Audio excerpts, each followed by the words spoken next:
Good morning to all. Welcome to the TSN school. Today I am going to explain class 9 science chapter number 11 work and energy. It is the second part of this chapter. In my previous part I were already explained to work, and in this part I am going to explain what is the energy. So let me start. Energy is the ability to do work. Energy क्या है बेटी? काम करने का सामर्थ्य जो होता है उसे हम कहते हैं एनर्जी. देन इसकी डेफिनेशन जो है वो ये भी हो सकती है, the amount of energy possessed by a body is equal to the amount of the work it can do when its energy is released. Energy is a scalar quantity. Energy क्या है बेटा? एक स्केलर क्वांटिटी है. That means कि केवल इसका magnitude होता है, इसका जो डायरेक्शन है वो नहीं होता. देन ऐसा unit of energy is joule. CGS unit is ERG, and the different forms of energy names are here. It is mechanical, heat, light, sound, chemical, electrical, magnetic and the nuclear energy. बेटे अर्थ पर energy का सबसे बड़ा जो source होता है वो सन होता है. ठीक है. Then sun is the biggest source of energy. और एनर्जी को बेसिकली हम टू पार्ट्स के अंदर डिवाइड करते हैं, वो है पोटेंशियल एनर्जी और kinetic energy. First I am going to explain potential energy. Potential energy is defined as the energy of a body due to its position और चेंज इन शेप. किसी भी बॉडी में उसकी पोजीशन की वजह से या उसकी हाइट की वजह से जो एनर्जी स्टोर रहती है उसे हम कहते हैं potential energy. For the example, the raised hammer possesses potential energy. Work is done by the hammer when its energy is released. For the example कि हमारे पास में हमें कोई कील जो है वो किसी बॉक्स के अंदर लगाना है, तो फर्स्ट जो हमने हैमर को उठाया है तो वो क्या होगी? उसकी पोटेंशियल एनर्जी होगी. और जब हम उसे जोर से पीछे से लाके उस कील के ऊपर हम चोट करेंगे तो उसे हम क्या कहेंगे कि जो पोटेंशियल एनर्जी है वो काइनेटिक एनर्जी के अंदर कन्वर्ट हुआ है और उसकी वजह से जो नेल है, जो आयरन नेल है वो बॉक्स के अंदर चला गया है. तो दैट मीन्स कि जो पोटेंशियल एनर्जी होती है वो उसकी पोजीशन की वजह से होती है, उसकी हाइट की वजह से होती है, उसमें स्टोर रहती है. The water store in overhead tank possesses potential energy. Water when release is made to flow by this potential energy. अगर हम देखें कि किसी ऊंचाई के ऊपर पानी को स्टोर करके रखा गया है तो वो उसकी पोटेंशियल एनर्जी की वजह से उसके अंदर स्टोर है. नेक्स्ट है हमारे पास में कि सेकंड एग्जांपल जो हम लोगों ने लिया है वो स्प्रिंग का लिया है कि जब कोई स्प्रिंग रेस्ट कंडीशन के अंदर है तो उसके अंदर पोटेंशियल एनर्जी सेव है. जब हम उस स्प्रिंग को खींचना शुरू करते हैं तो जो पोटेंशियल एनर्जी होती है वो धीरे धीरे काइनेटिक एनर्जी के अंदर कन्वर्ट होने लगती है. When the spring is release the potential energy store in the spring does work on the ball and the ball starts moving. Okay. Now next है formula of the potential energy. Potential energy का क्या formula है ये देख लेते हैं हम एक बार. Suppose the body of mass is rises to a height above the surface of the earth against the acceleration due to gravity g. The work done is lifting the body against the force of gravity is given by. Then work done is equal to force multiplied by displacement, and force का क्या formula होगा? m into g. g क्यों? क्योंकि gravity के साथ में work कर रहे हैं हम लोग, है ना. तो m into g is a multiply by h. तो डिस्प्लेसमेंट को हमने किससे शो कराया? स्मॉल एच से शो कराया. Then w is equal to mgh. It is a formula of the potential energy. This work done is store in the body in the form of the potential energy. ये जो energy होती है वो उस body के अंदर store रहती है. Therefore potential energy Pe. Potential energy को किससे शो करेंगे बेटा? Pe is equal to mgh. Potential energy is a scalar quantity. Potential energy क्या है? एक स्केलर क्वांटिटी है, but it is to be taken with proper plus और minus sign depending on whether work is done against the force और by the force. जो potential energy है वो है तो स्केलर क्वांटिटी, लेकिन उसकी जो वैल्यू है वो प्लस और माइनस हो सकती है. डिपेंड करता है कि जो वर्क है वो जो फोर्स लगाया जा रहा है उसके साथ काम कर रहा है या उसके अगेंस्ट काम कर रहा है। ओके, तो उसी के अकॉर्डिंग हम इसे प्लस और माइनस के अंदर शो कर सकते हैं। नाउ नेक्स्ट है हमारे पास में कि potential energy is path independent. Potential energy कैसी है? पाथ इंडिपेंडेंट है। It depends on the net vertical displacement of the body but not on the path through which it is राइज्ड। Potential energy in a round trip is 0। PE gained by the body is equal to plus mgh, PE lost by the body, PE that is potential energy। यदि जो energy है उस यदि किसी body ने potential energy को gain किया है तो हम उसे किससे रिप्रेजेंट करेंगे? प्लस mgh से। यदि पोटेंशियल एनर्जी का लॉस हुआ है तो वो माइनस mgh से शो होगा। तो टोटल पोटेंशियल एनर्जी अगर हम राउंड ट्रिप की बात करें कि राउंड ट्रिप में कितनी पोटेंशियल एनर्जी होगी, तो वो प्लस mgh और माइनस mgh दोनों होगा, जिसका क्या आंसर आएगा हमारे पास में? 0।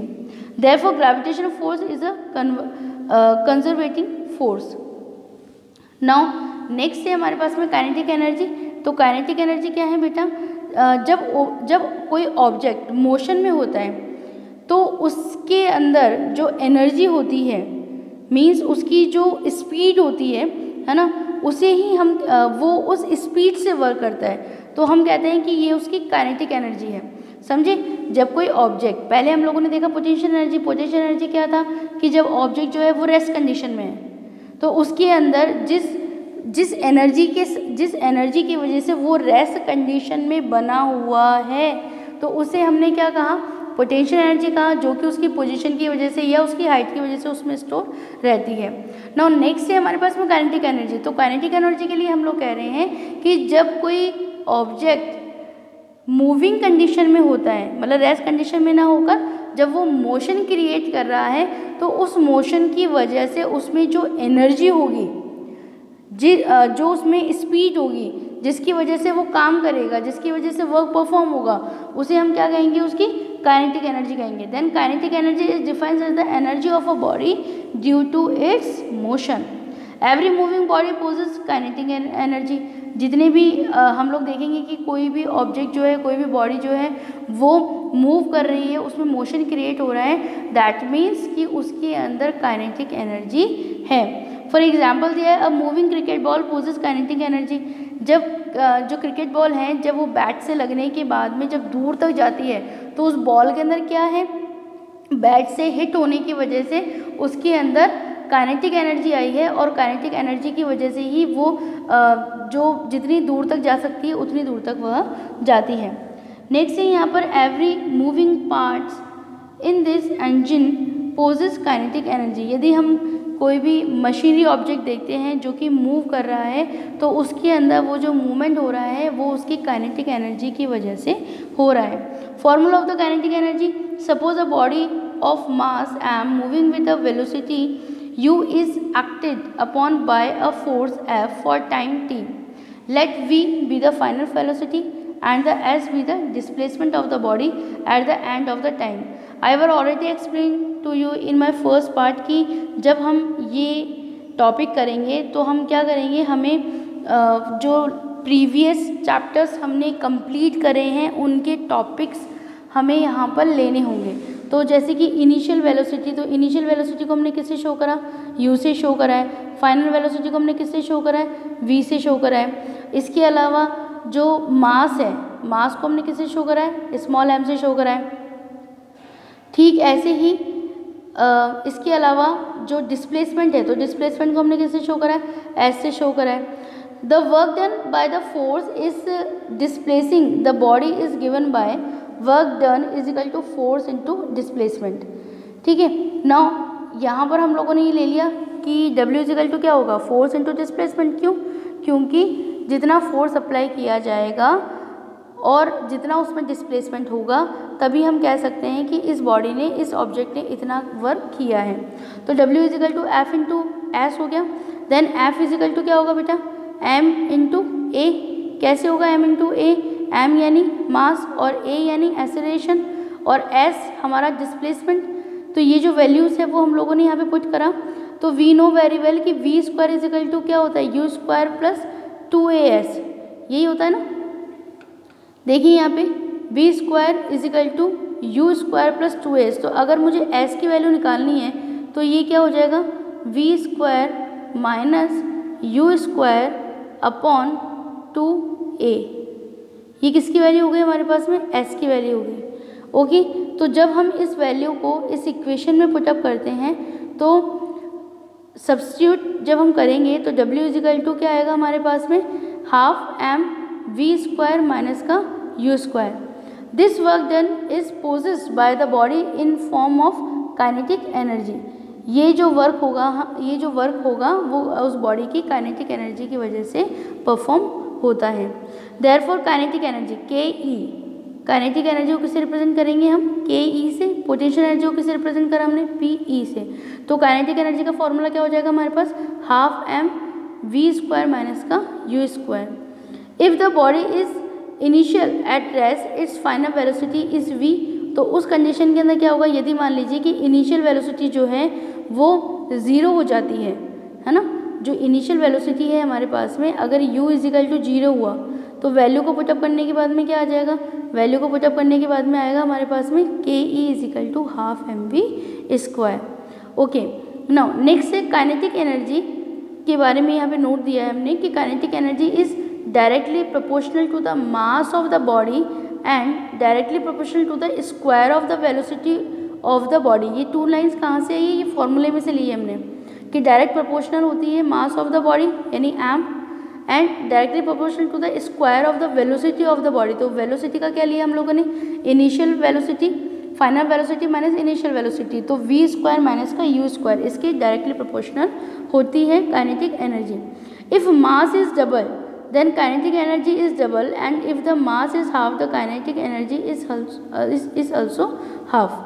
तो ये बहुत इंपॉर्टेंट है, इस लाइन का ध्यान रखना, न्यूमेरिकल्स प्रॉब्लम को सॉर्ट आउट करने में काम में आएगा हमारे पास में कि यदि मास को डबल किया जाए तो काइनेटिक एनर्जी भी डबल हो जाएगी और यदि मास को हाफ कर दिया जाए तो काइनेटिक एनर्जी भी हाफ हो जाएगी। इफ़ वेलोसिटी इज डबल, यदि वेलोसिटी को डबल किया जाए then kinetic energy increase 4 times.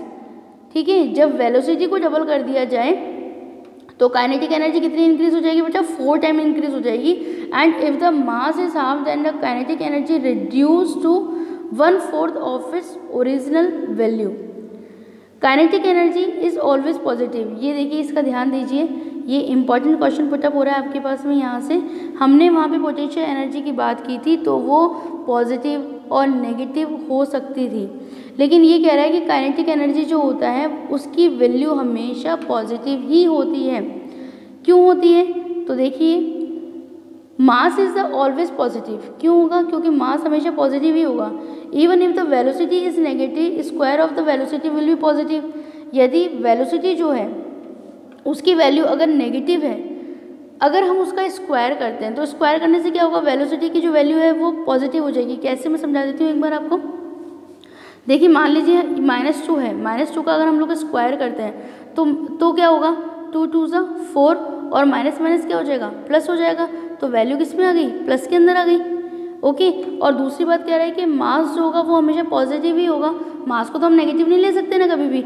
Okay, now next इसके अलावा अगर मैं कोई और वैल्यू ले लूँ कि लीजिए मैंने जैसे कि -6 लिया है, ठीक है ना बेटा, जैसे कि मैंने -6 लिया तो -6 का स्क्वायर करूँगी तो 6 6 ज़ा 36 और माइनस माइनस प्लस। तो इसीलिए यहाँ पर कहा गया है कि काइनेटिक एनर्जी की जो वैल्यू होगी वो हमेशा पॉजिटिव ही होगी। And kinetic energy is a scalar quantity. Kinetic energy क्या है, स्केलर क्वांटिटी है। The term speed can be use in place of velocity in the formula for kinetic energy. यदि आपको फॉर्मूले के अंदर जो काइनेटिक एनर्जी का फॉर्मूला है वहाँ पर यदि प्रोनाउंसिएशन आ जाए स्पीड, तो आपको क्या समझना है वहाँ पे कि स्पीड का मतलब है वेलोसिटी के बारे में बात की जा रही है। ओके, तो न्यूमेरिकल प्रॉब्लम को सॉर्ट आउट करने के अंदर ये पार्ट जो है वो हमारे लिए बहुत हेल्पफुल होगा। आई होप कि यहाँ तक का पार्ट आपको ज़रूर समझ में आया होगा। नेक्स्ट पार्ट जो है वो हम आगे का जो पार्ट है वो हम नेक्स्ट वीडियो में कवर करेंगे। Thank you very much.